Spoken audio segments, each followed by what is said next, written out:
Guys, setelah pun berjaya mendapatkan RM100 tanpa perlu membuat apa-apa di apps Touch 'n Go e-wallet. Jadi RM100 ni kalau kita nak cuba bayangkan macam mana banyaknya, korang boleh pergi balik Melaka daripada KL ke Melaka sebanyak 9 kali. Pergi balik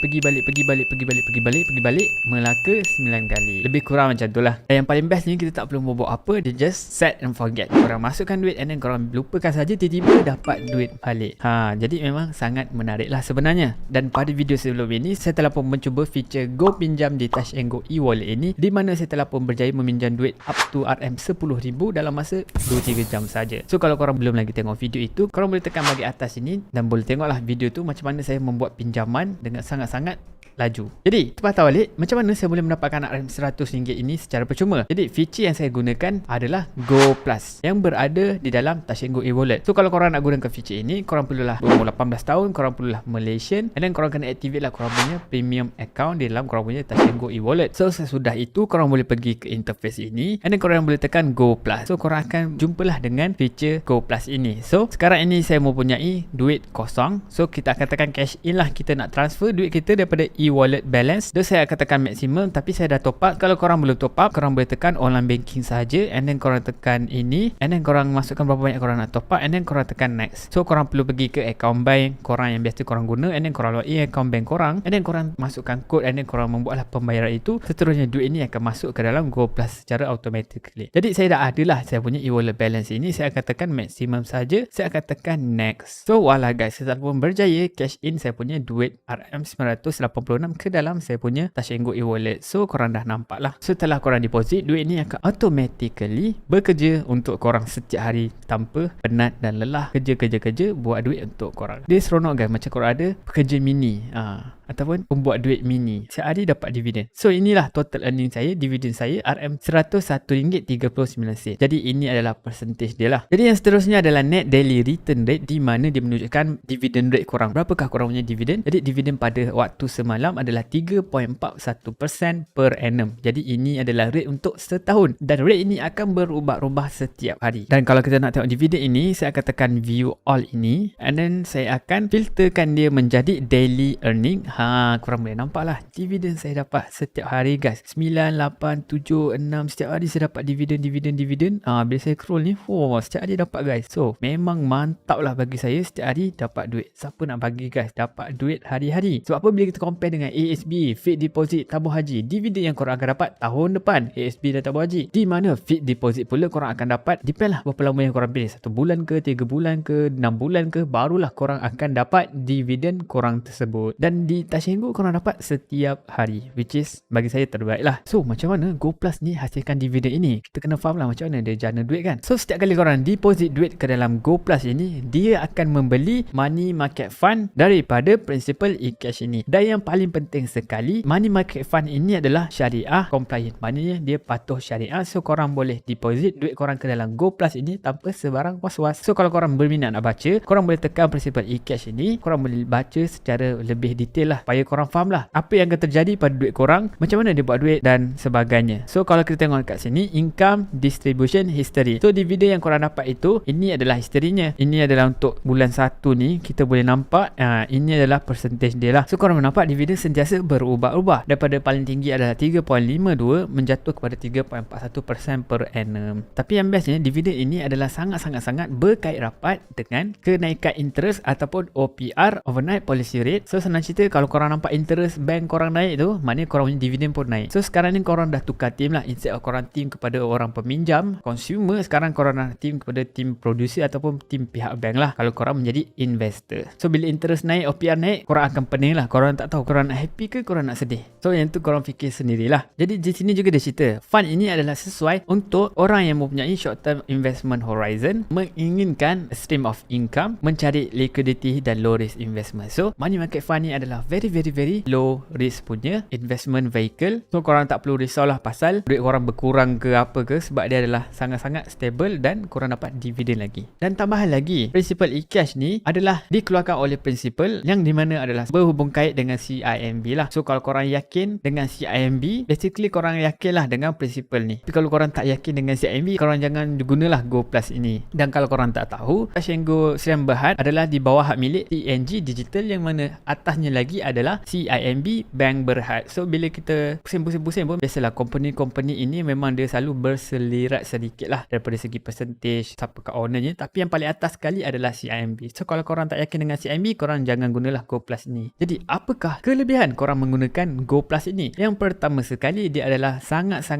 low risk. Dia adalah money market fund. Second, dia patuh syariah. Third, dividen yang korang terima adalah kuat tinggi 3.4%, which is bila kita comparekan dengan yang platform lain hanya 3%, 2%, ini dapat 3%, which quite good lah sebenarnya. So kelebihan yang keempat, dia adalah sangat-sangat liquid. Apabila korang bayar tol ke, korang bayar apa-apa ke, bayar bil ke, bayar pergi grocer Speedmart ke, dia akan terus automatically deduct korang punya Go Plus ni bila korang membuat sebarang pembayaran. So kalau korang tak guna duit ni, dia akan bekerja. Tapi bila korang perlukan duit ni, dia akan selesaikanlah korang punya pembelian ataupun transaksi tersebut. So sebenarnya dia memang sangat-sangat efisien. Duit tu tak duduk diam, bekerja untuk tuannya. Jadi advantages yang keenam yang mana saya sendiri akan guna, di mana saya akan menjadikan Go Plus ini sebagai saya punya tempat untuk meletakkan saya punya emergency fund. Sebab dia adalah sangat-sangat liquid. Sebab bila kita compare dengan platform lain seperti Stashaway Simple, dia ada juga terdapat money market fund ni semua, tetapi dia memerlukan masa seminggu guys untuk korang withdraw duit korang, which is sangat lama. Even dia besar pun 1-2 hari, which is lama juga. And kalau fixed deposit lagi lama lah. And ASB pun lama juga guys. So bagi saya ini adalah antara alternatif yang terbaik bagi saya. Jadi itu adalah sedikit advantages menggunakan Go Plus ini. Jadi kita nak ceritakan pula tentang apakah keburukan menggunakan Go Plus ini. Keburukan yang pertama, dia hanya boleh support up to RM9,500 sahaja. So kalau korang ada RM10,000, hanya RM9,500 sahaja yang akan bekerja menghasilkan passive income untuk korang. Selebihnya dia akan duduk diam saja, santai sajalah. So kalau korang single, RM9,500 sebagai emergency fund adalah sangat-sangat besar lah sebenarnya. Tapi kalau korang ada family, korang ada mempunyai perbelanjaan bulanan yang besar, RM9,500 sebagai emergency fund kemungkinan tidak dapat menampung korang punya perbelanjaan kecemasan korang dengan banyak lah, ataupun dengan jangka masa yang lama untuk bertahan, hanya jangka masa pendek saja. Jadi itu adalah the downside yang pertama ataupun kekurangan yang pertama, hanya RM9,500 saja korang boleh deposit. Jadi downside yang kedua adalah dia terlalu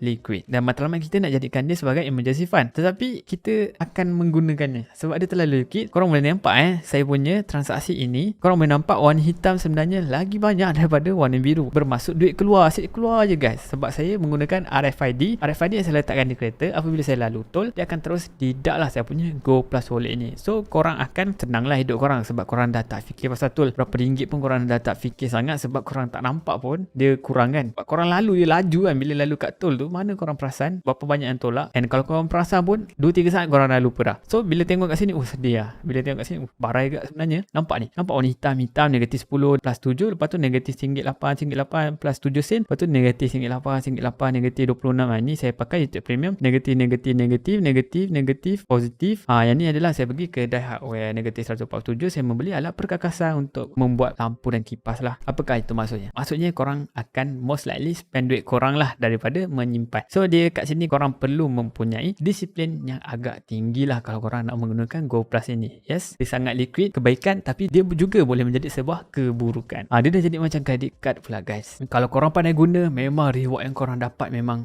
mantap lah. Tapi kalau korang tak pandai guna, dia punya binasa menggunakan kad kredit, dia punya interest tu memang sangat-sangat sakit dan hina lah nak melayan benda tu. So memang parah lah sebenarnya. So korang kena decide sendiri, adakah korang seorang yang berdisiplin ataupun tidak, ataupun korang cuba je, lepas tu korang train slow.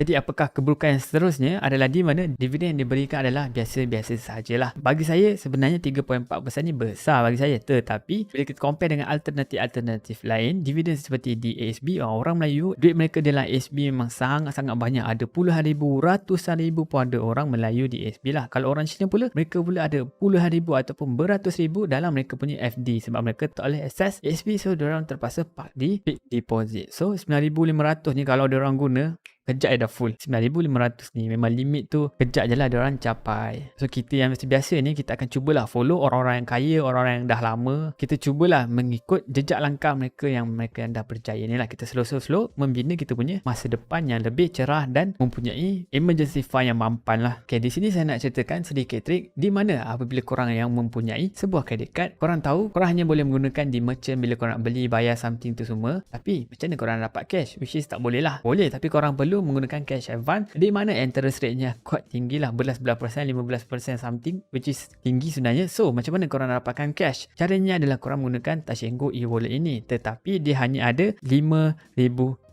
sahajalah korang punya kuota setiap bulan. So kalau korang tiba-tiba nak perlukan cash, korang boleh top up korang punya Touch 'n Go e-wallet ini menggunakan credit card, and then korang boleh withdraw lah duit tu ke dalam account bank, and then korang boleh dapat cash, ataupun korang boleh gunakan dia sebagai online banking macam biasalah. Sini adalah sedikit trik, tetapi sampai bila trik ini boleh dilaksanakan saya pun tidak tahu, sebab kemungkinan besar dia akan menjadi non-transferable punya amount lah. So kalau untuk sekarang ini, kalau korang lebih daripada 5k memang korang tak boleh transfer terus, tapi in future mungkin benda ni akan drop ataupun tak ada langsung, sebab ni sebenarnya loophole lah. Yelah, sebab benda ni merugikan bank lah, sebab bank boleh dapat 15% interest kalau mereka menggunakan cash advance. So kalau mereka tak patch benda ini, mereka akan kehilangan duit lah, ataupun kehilangan potensi menjana revenue untuk shareholder mereka. So this is just a knowledge lah, maybe korang boleh utilize one day. Jadi korang dah pak duit korang, emergency fund korang ni, tiba-tiba korang nak gunakannya. So bila korang nak guna, korang pergi baliklah ke Go Plus tadi, and then korang tekan saja cash out. Jadi di sini ada dua option, sama ada korang nak transfer menggunakan bank account, pergi ke bank sendiri nama sama, ataupun korang boleh pilih e-wallet balance. So korang masukkanlah korang nak withdraw berapa, 100 ke, korang nak keluarkan semua ke, masukkanlah 986 ke. Lepas tu korang tekan ni I have read, korang tekan next, and then duit tu akan pindah pada Go Plus balance ini pergi ke e-wallet balance. So bila e-wallet balance ni korang nak pergi transfer ke siapa-siapa yang korang nak pun boleh. Korang boleh transfer ke nombor telefon, ataupun duit now ni semua ni boleh lah. Korang nak transfer ke bank, pakai nombor, pakai IC, pakai pasport, pakai number business registration number, ataupun bila korang nak pergi shopping. Tapi bila korang membuat shopping ke apa, bila korang tekan scan ni, dia akan auto deduct daripada korang punya Go Plus. So itulah kelebihan korang menggunakan Go Plus ini. Jadi kita nak kira berapa banyakkah maximum dividend yang korang boleh terima dalam masa 1 tahun. So korang tahu kita hanya boleh deposit 9,500 saja, dan kita akan terima dividen sebanyak 1.0341.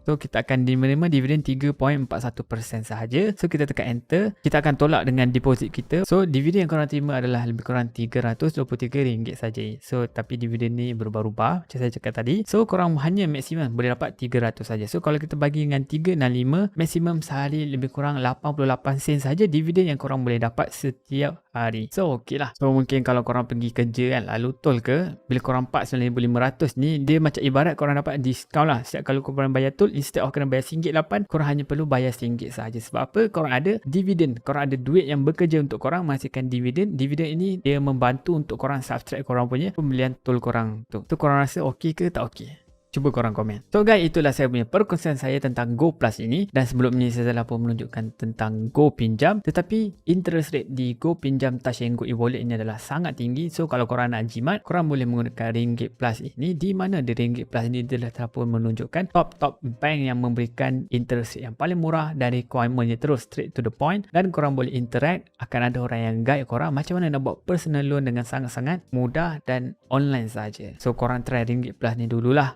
barulah korang pergi ke Touch 'n Go wallet yang interest rate nya 20% something guys. So sangat-sangat mahal sebenarnya. So guys, kalau korang belum lagi tekan button like dan subscribe, nak minta tolong korang tekan sekarang juga, korang memang terbaik. Jadi guys, kita jumpa lagi pada video akan datang. Ciao.